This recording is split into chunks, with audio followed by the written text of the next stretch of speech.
You're not a creep. You probably just have lifestyle creep. Do you suffer from an ever-ending increase to your lifestyle? It's called lifestyle creep. And it may be the reason why you're not getting ahead in your finances and not building wealth. I think lifestyle creep is the #1 reason Americans and probably Westerners are not getting ahead financially, why they're not building wealth, why they're increasing their debt. It's standing in the way of building savings, investing, adding to their 401k, and even delaying retirement. In this video, we'll explore what lifestyle creep is, how to prevent it, how to attack it, how to recognize it, and what steps you can take to stop it before it wrecks your financial future. Hello, I'm Kent Irwin. I'm a financial life coach. I'm an entrepreneur. I'm a YouTuber. Today I'm with Shelby Hutchings.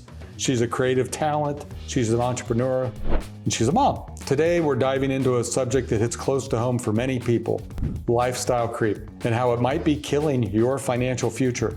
Did you know that 33% of people earning under $100,000 live paycheck to paycheck? And it's not just those earning under $100,000. 47% of those earning $150,000 to $200,000 live paycheck to paycheck too. 30% of those earning over $250,000 live paycheck to paycheck too. Less than 50% of people say they're satisfied with their lives today, despite these high earnings. This isn't about skills or bad luck. Every generation has challenges, from politics to wars to pandemics. There's always challenges. The real problem is mindsets. We're living in a time of abundance and opportunity more than ever. But if lifestyle creep takes hold, none of that really matters. Before we get started, please like this video and subscribe to the channel so that we can continue to bring you more videos in the future. Thank you so much. Let's start with the basics. What is lifestyle creep? Lifestyle creep is so common today. As you make more money, you increase your lifestyle just a little bit. Yep. Start out with your first job. You have a humble car, you have a simple apartment, and then you start making a little bit more money. And you feel like you're entitled to a little bit nicer place, a little bit nicer clothes, a little bit nicer restaurants to eat at. And it happens throughout your life. You increase your standard, your expectations. As you start making more money, everything gets a little bit nicer throughout your entire life. It's what I call lifestyle creep. I heard another commentator call it hedonistic creep. Hedonism. Hedonistic creep? Right. Hedonism is more of a dark word. Hedonism is, I think, more of a Greek or Roman term that basically means, where you just kind of consume everything for your own pleasure. Right. So I'm not using that term. No boundaries. Yeah. So lifestyle creep is a friendlier term than hedonism, but it's the same concept. That makes sense. Yeah. So can you relate to that? Every time when you made more money, did you buy nicer things? Yeah, I would say moving to a nicer neighborhood also, you're like, oh, well, we live in a nicer neighborhood, we'll get nicer things. And I think another thing that contributes to that is being able to finance things in this country. Yeah. You finance things with low interest or no interest, thinking, I'll just pay it over time. But then these payments come every single month. Right. And then that lifestyle creeps up on you because you're like, oh, I actually have all of these extra payments that I didn't think I was, going to burden me. Yeah. But do people increase their savings? Do people increase their investing? I mean, well, some people do. Some people do. Yeah. Some people do that, but not everybody. Well, clearly with these percentages, not everybody does. Right. Half the population doesn't. Half the population does not. Right. If anything, they might even go in the opposite direction. Right. Yeah, and then get into tons of debt and be in the rat race. Yep, that's really true. Our appetite for consumption, if anything, it increases as we make more. Yeah, and especially as Americans. Yeah, our appetite, we want more. Yep. And then it's accessible. And so we're like, oh, just this one time. Yeah. Just this one time. This one time. But then the creep happens. Yep. But you're not a creep. You just have lifestyle creep. You're not a creep. What are some of the signs that lifestyle creep has started to affect someone's finances? Right. So like we've talked about already, what we mentioned, your lifestyle has increased, but your savings rate hasn't. Right. Yep. You feel like you should have more money saved, but you don't know where it's going. A lot of people say, well, I'm making a lot more money, but I don't have savings to reflect it. Right. You've upgraded your lifestyle with a new car, better clothes, fancier vacations, but your stress level hasn't gone down. If anything, you're more stressed. So people tell me, I'm making a lot more money. Why am I more stressed? So you feel that all the time. You're relying on credit cards to cover unexpected expenses, even though you're making more money now than ever. That shouldn't be. And you feel anxious about money. You're stressed, even though you're making a lot more money, maybe double than what you made 10 years ago, but you're more stressed. And you're spending double. You're spending double. These are the clear signs that lifestyle creep has quietly taken a hold of your finances. The danger is that it keeps you stuck in a cycle, earning more, spending more, never really building wealth. Delayed gratification. Delayed gratification. See previous videos for all of that. That's right. So why do you think people fall into the trap of lifestyle creep, and maybe you can give us some suggestions on how to avoid it? Yeah, the reasons why people fall into that trap: one, social pressure. As your income grows, you might feel pressure to keep up with your friends. Yeah. We talked about that in another video also. Yeah. Keeping up with the friends. Yeah, it's like you're hanging out with the same people and they have some of the same nice things, so that you want to kind of have some of the same nice things. Kind of like keeping up with the Joneses. It just sounds or feels a little bit different. You have a reward mindset. You've worked really hard so that you kind of feel entitled. Entitlement just isn't, a lot of people think entitlement is for people on the lower income spectrum. But entitlement is at all income levels. I've worked hard. I'm entitled to have this. So I was talking to somebody, they had gone to college, they were making really good money, they were in a professional position, but they were really in debt. And I said, well, we shop at Aldi's for our groceries. And they said to me, well, I'm not going to shop with Aldi's with those people. Ooh, That's what they said. there's a mindset there. There was a mindset there. And so I was like, yeah, when you go to Aldi's, there's some lower income people there. And yeah, you could pick apart that one for an entire video. There's another thing, normalizing expenses. So over time, things that once felt like luxuries start to feel like necessities. So you can buy pretty good coffee. So I buy a 3-pound bag of coffee beans from Colombia at Costco for $12 a bag. They're really high quality coffee. But I was at a high quality coffee shop yesterday, and they had a 1-pound bag of coffee for $13. Same basic coffee, would taste probably pretty much the same. I think it was only a 12-ounce bag. Okay? But if I were to buy that coffee instead of going out of my way to wait in line at the Costco, but that would be normal to just buy the $13 less than 1-pound bag. So that would be normal. So normalizing some of those expenses out of convenience at a really cool, trendy coffee shop. Yeah. So that's normalizing, some of that spending without planning. So it's a lack of intentionality. So I'm intentional to spend less versus normalizing the more expensive out of convenience. Yeah, and it becomes a habit. Yeah, it's a habit. Not just the coffee, but then the grocery store, and then this, and then that. Right. And so everything becomes convenient and expensive because you're like, oh, well, that's just what I do. That's just what I do. It was convenient, cost about the same. It's a mindset, but over time it adds up. Yeah. Yeah, lifestyle creep, lifestyle, cool coffee shop, convenient, normal. So all those things kind of play into the psychology that played out yesterday. Yeah. So the real challenge is that lifestyle creep isn't about big one-time purchases. Sometimes it is. It's about small, steady increases that add up over time. Yep. That's how it creeps, is because it's not very noticeable, I would assume. Exactly. Just creeping up on you. It creeps up on you. A cup of coffee, that's what they say, That's right. Buy it and make it at home. So how do you suggest people take control of their lifestyle creep and control their finances? So there's a lot of things that people can do. Here's 5 practical steps that I think will work. 1, create a budget, track your spending. Even high earners need a budget. It's the only way to stay intentional with your money. Makes sense. So you track your spending. When you reach the top level, or when you reach the limit, you don't go over that limit.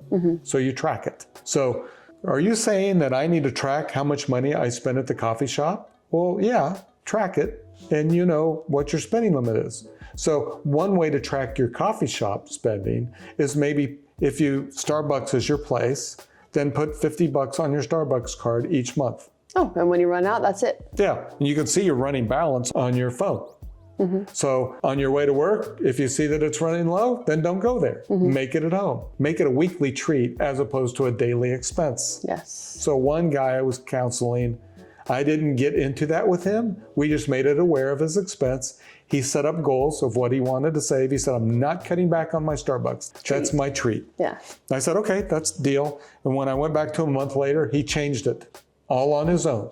Good. So, and it was just kind of funny. He just had to do it for himself. He had to do it for himself. Very high income person, changed it. He's happy. That's great. So that was his deal. I do a once a week coffee shop treat right before Toastmasters. I go to Kookaburra and get me a nice latte Nice. and then bring it to Toastmasters. So it's a treat. Yeah. If it's an everyday thing, then it's called normalizing. Right. No, I make it at home because I factor in I'm paying $6 for this coffee. Right. And I can go get creamer for $5 and my coffee that I like for $12. Doesn't really make sense to be buying coffee at a coffee shop every day. But to each their own. But the point is, Starbucks doesn't sell coffee. They sell a feeling. They sell a feeling, they sell an experience, and they sell convenience. And they sell a legalized drug Right. called caffeine. That's right. That's addictive. That's right. And no, it's true. Yeah. So make that a treat. Yes. And that's what you've done. Usually I teach people that. You already got it. So it's funny you did that. So make it a treat, once a week. It's part of Shelby's My routine. her fun. Yep. And that's a great example. Another thing is automate your savings, increase your savings rate every time your income goes up before you feel tempted to spend it. Because if it's not there, you won't spend it. It's already in the savings account. We don't touch it. Get a 5% raise, increase your savings, your 401k 5% before you think of, oh, I could have. Or I could use this for. Exactly. Because our minds will go, Spent before you have it. go to your wish list. No, don't go to your wish list. Go to your future wish list. Retirement, your kids' education, whatever that is. Avoid impulse upgrades. Wait at least 30 days before making a major purchase to see if you really need them. That's a good strategy. Yep. Live below your means even as your income grows. If you can maintain your lifestyle on a lower budget, you'll build wealth much faster. So I've coached a lot of people over the last 30 years, and I've observed a lot of people. People that stayed, this is a great example, people that stayed in their second house, even though they could have upgraded throughout their life, those that stayed in their second house built wealth and retired sooner. Even though it felt tight. Right. Their kids didn't stay there forever, thankfully. They moved on, and then the house felt roomier when their kids moved out. They paid off their house sooner. I'm not saying I'm not saying that. It's just a great example of you reach a certain size of everything, car, house. So you reach a certain lifestyle limit. Not saying never upgrade your house. Right. It's just an example of a lifestyle limit you decide to stay within. It's a picture. Yeah. It's an example. If you can do that in your life and not try to upgrade every income adjustment, those that are able to do that build wealth much better throughout their life. Makes sense. Yep, it really works well. Celebrate wins without spending. That's really helpful. Find ways to reward yourself that don't involve money, like spending time with loved ones or enjoying hobbies. I'm a big one on celebrating wins. So if you get a big raise, don't buy a big car. Go out and get a bottle of wine and a steak. I'm big on doing that. Yeah. So a friend of mine started a business a year ago, and I said, go out and celebrate it. And in fact, she said she wasn't going to. I got mad at her. Go do this. Go celebrate your wins. Yeah. If you paid off debt, go celebrate it. If you saved some money, go celebrate it. I love celebrating wins. I also, number 6 is downgrade. Find ways to lower your lifestyle. I know someone that actually sold a house and invested their equity and lowered their mortgage into a smaller home. It's a way to do it. I'm so proud of them. Yeah, it's a really smart move. It was super smart. Yeah. It's really cool. Yeah. There's a lot of freedom in that. There's a lot of freedom in it. They did it when house values were increasing down here in Florida. Super smart. Good move. Yeah. When other people were upgrading, they downgraded. So it's still a really sweet house. Yeah. You know, they didn't move into a shotgun shack. They were still comfortable. It's a super nice house. Yeah. So if we're not supposed to upgrade our lifestyle every time our income increases, what do you suggest we do instead? What I suggest you do instead is, here's a few ideas. On a prior video, I mentioned, I met a retired millionaire the other day. He's wearing an older shirt, from my alma mater. And I went over and talked to him. He drove an older car. He believes too many young people drive fancy cars. So I recommend that you continue to drive cars that aren't going to consume all your income. Okay? So that's an idea.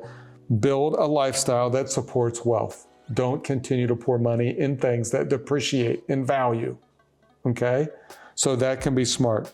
Upgrade your experiences, not your things. Focus on meaningful activities like travel or quality time together, not so much material possessions.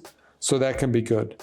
Invest in your future self. Use extra income to fund investments, education, or retirement savings. That's really healthy. Set intentional financial goals. Make sure that your spending aligns with your values, whether that's building a family, starting a business, or giving to charity.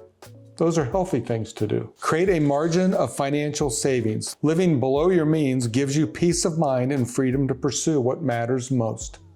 We're not always going to have a great economy that we have now.